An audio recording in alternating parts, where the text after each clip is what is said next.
Livro de 1 Reis, capítulos 7 e 8. Salomão também construiu para si um palácio e levou 13 anos para terminá-lo. Um dos edifícios que Salomão construiu se chamava Palácio da Floresta do Líbano. Media 45 metros de comprimento, 22 metros e meio de largura e 13 metros e meio de altura. Nele havia 4 fileiras de colunas de cedro, com grandes vigas de cedro assentadas sobre as colunas. O teto do salão era de cedro e ficava acima das vigas, que eram sustentadas por colunas. Havia 45 vigas dispostas em 3 fileiras com 15 vigas em cada uma. Em cada lado do longo salão havia 3 fileiras de janelas, uma de frente para a outra. Todas as portas e suas vergas tinham batentes retangulares e eram dispostas de 3 em 3, uma de frente para a outra. Salomão também construiu o Salão das Colunas, que media 22 metros e meio de comprimento e 13 metros e meio de largura.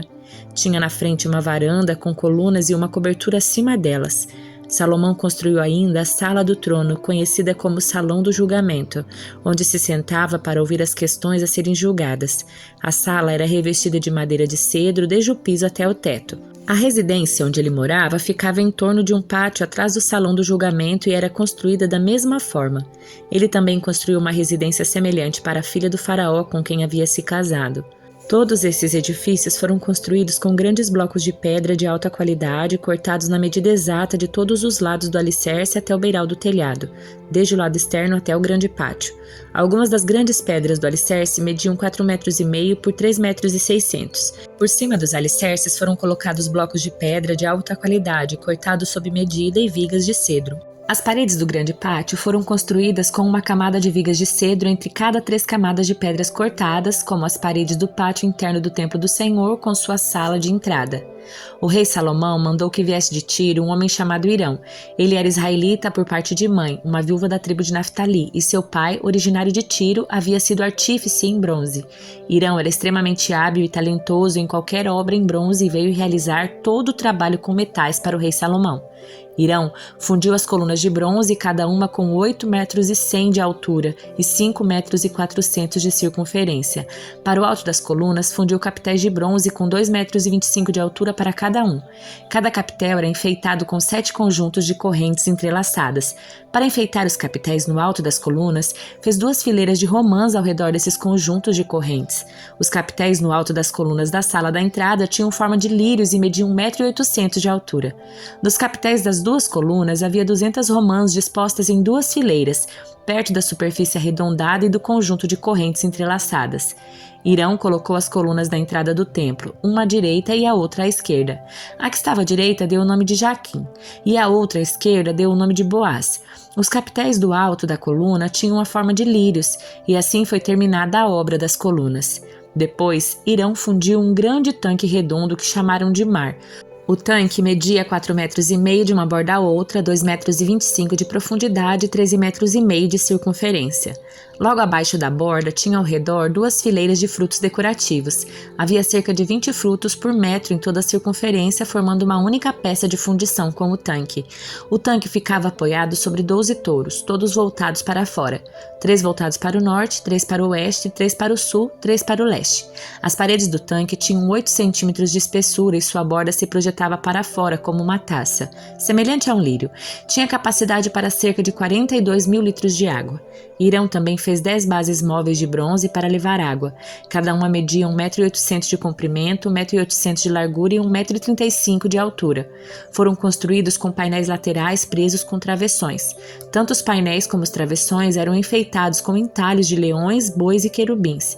Acima e abaixo dos leões e bois havia guirlandas decorativas. Cada uma das bases tinha 4 rodas de bronze e eixos de bronze.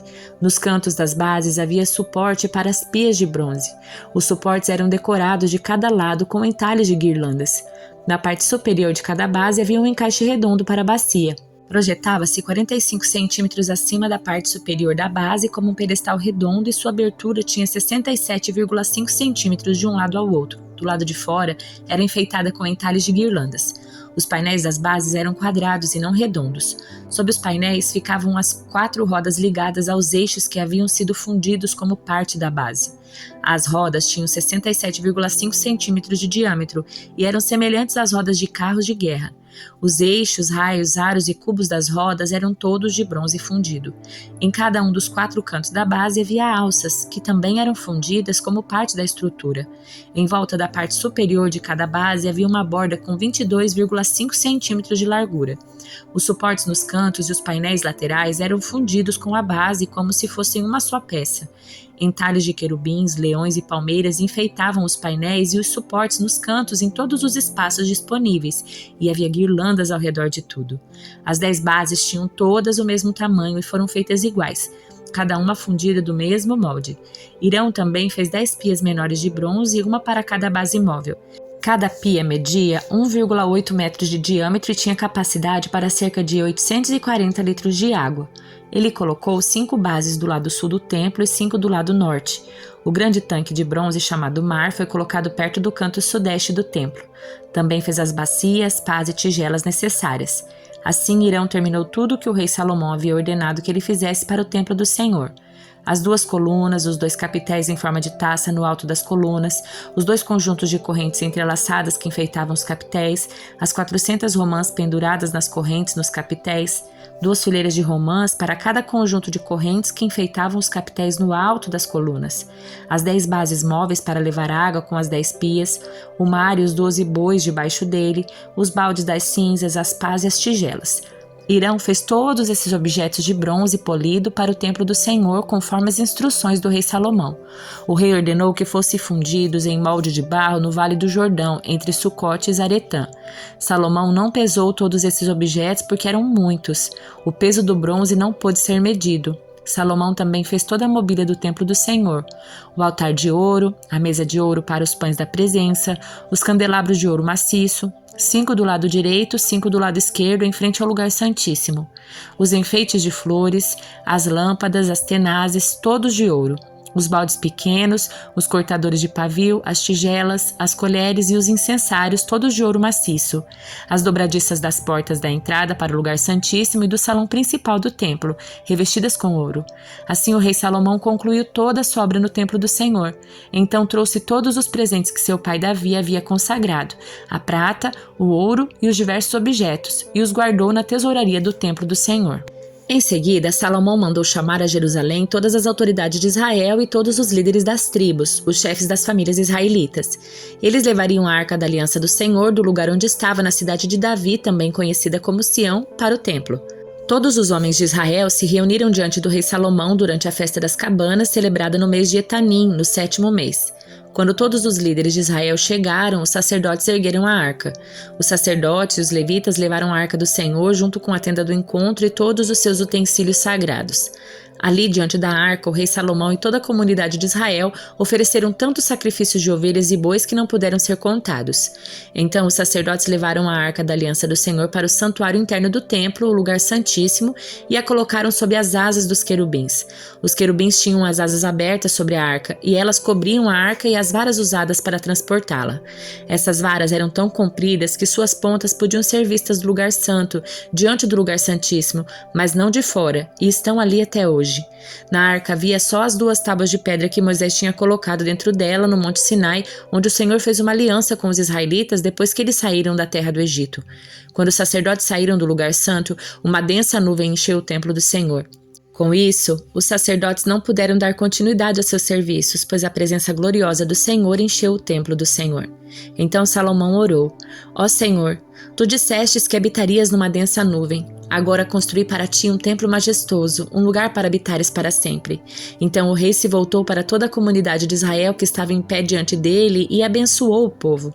Em seguida orou: Louvado seja o Senhor, o Deus de Israel, que cumpriu o que prometeu a meu pai Davi, pois lhe disse: Desde o dia em que tirei Israel, meu povo do Egito, não escolhi nenhuma cidade das tribos de Israel como lugar onde deveria ser construído um templo em honra ao meu nome.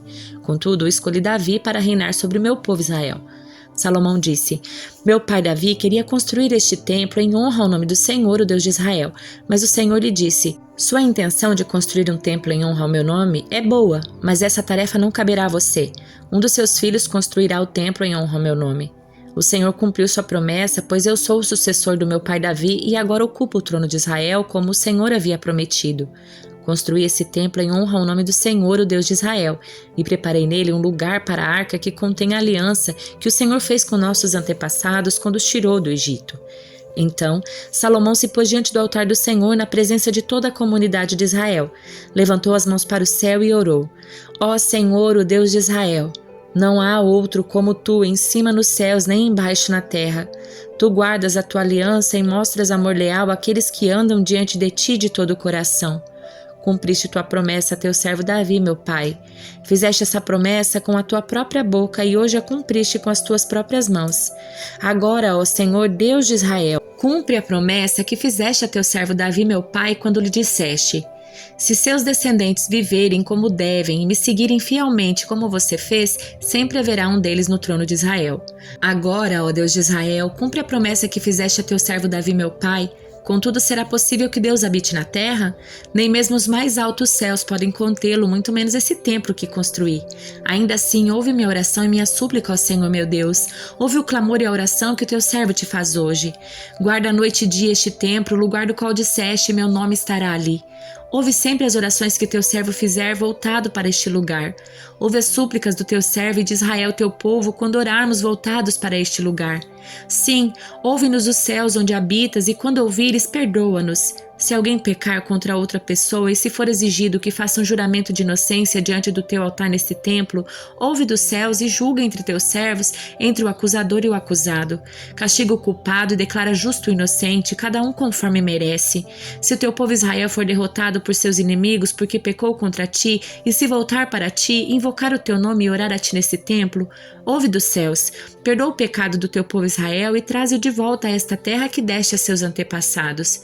Se o céu se fechar e não houver chuva porque o povo pecou contra ti, se eles orarem voltados para este templo, invocarem o teu nome e se afastarem dos seus pecados porque tu os castigaste, ouve dos céus e perdoa os pecados dos teus servos, o teu povo Israel. Ensina-os a seguir o caminho certo e envia chuva à terra que deste por herança a teu povo. Se houver fome na terra, ou peste, ou pragas nas lavouras, ou se elas forem atacadas por gafanhotos ou lagartas, ou se os inimigos do teu povo invadirem a terra e sitiarem suas cidades, seja qual for o desastre ou a epidemia que ocorrer, e se alguém do teu povo ou toda a nação de Israel orar a respeito das suas aflições com as mãos levantadas para este templo, ouve dos céus onde habitas e perdoa. Trata o teu povo como ele merece, pois somente tu conheces o coração de cada um. Assim eles te temerão enquanto viverem na terra que deste a nossos antepassados. No futuro, estrangeiros que não pertencem a teu povo Israel ouviram falar de ti.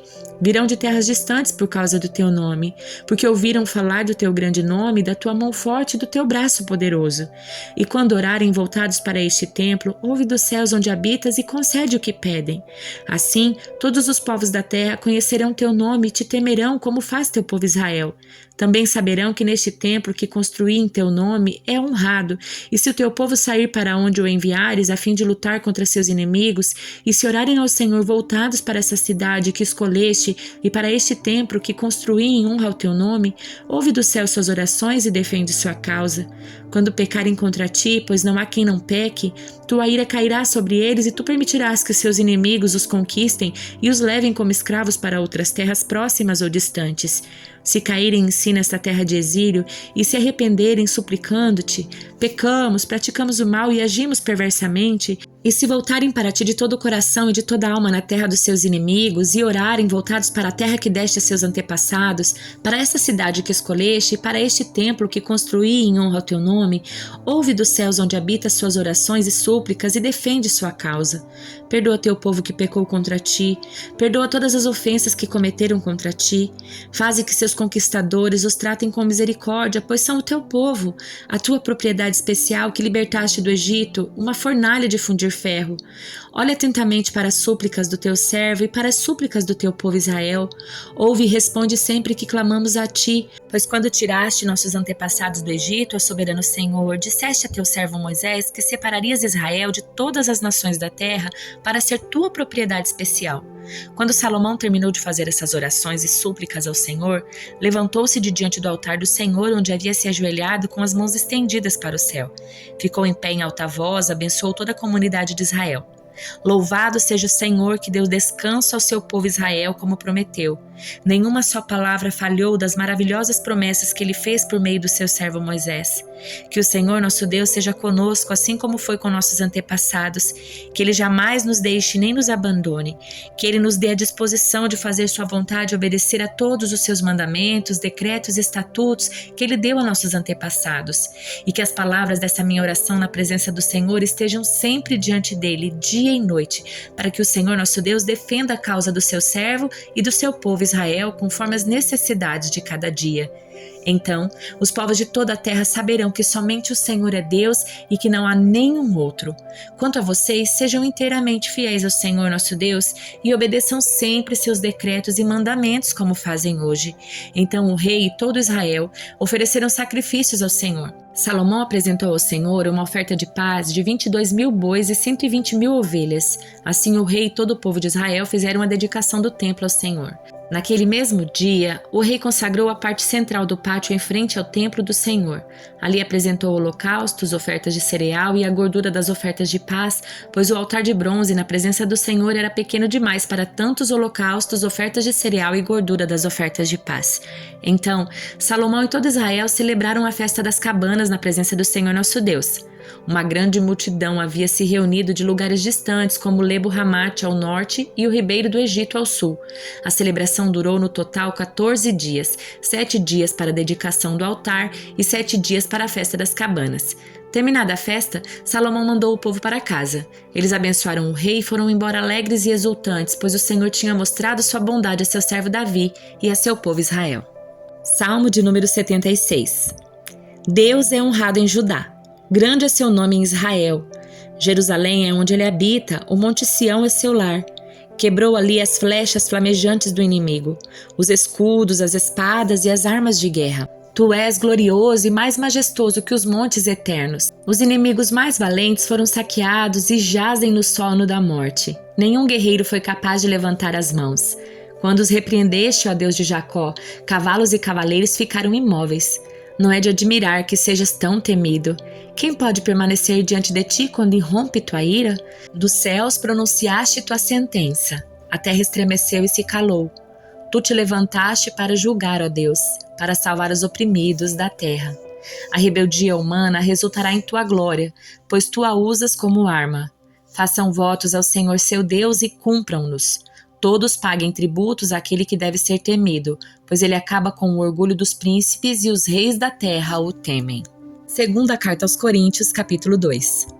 Por isso, resolvi não entristecê-los com outra visita dolorosa, pois se eu lhes causar tristeza, quem me alegrará? Certamente não serão aqueles a quem entristeci. Esse foi o motivo de eu ter escrito como fiz, para que quando eu for não seja entristecido por aqueles que deveriam me alegrar. Sem dúvida, vocês sabem que minha alegria vem do fato de vocês estarem alegres. Escrevi aquela carta com grande angústia, com o coração aflito e muitas lágrimas. Minha intenção não era entristecê-los, mas mostrar-lhes quanto amo vocês.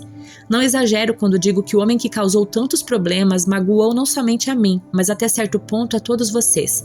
A maioria de vocês se opôs a ele e isso já foi castigo suficiente. Agora, porém, é hora de perdoá-lo e confortá-lo, do contrário pode acontecer dele ser vencido pela tristeza excessiva. Peço, portanto, que reafirmem seu amor por ele. Eu lhes escrevi daquela forma para testá-los e ver se seguiriam todas as minhas instruções. Se vocês perdoam esse homem, eu também o perdoo. E quando eu perdoo o que precisa ser perdoado, faço na presença de Cristo em favor de vocês, para que Satanás não tenha vantagem sobre nós, pois conhecemos seus planos malignos. Quando cheguei à cidade de Troade para anunciar as boas novas de Cristo, o Senhor me abriu uma porta de oportunidade. Contudo, não tive paz em meu espírito, pois meu querido irmão Tito ainda não havia chegado com notícias de vocês. Assim, despedi-me dos irmãos dali e fui a Macedônia para procurá-lo. Mas graças a Deus que em Cristo sempre nos conduz triunfantemente. Agora, por nosso intermédio, ele espalha o conhecimento de Cristo por toda parte como um doce perfume. Somos o aroma de Cristo que se eleva até Deus, mas esse aroma é percebido de forma diferente por aqueles que estão sendo salvos e por aqueles que estão perecendo. Para os que estão perecendo, somos cheiro terrível de morte e condenação. Mas para os que estão sendo salvos, somos perfume que dá vida. E quem está à altura de uma tarefa como essa? Não somos como muitos que fazem da palavra de Deus um artigo de comércio. Pregamos a palavra de Deus com sinceridade e autoridade de Cristo, sabendo que Deus nos observa.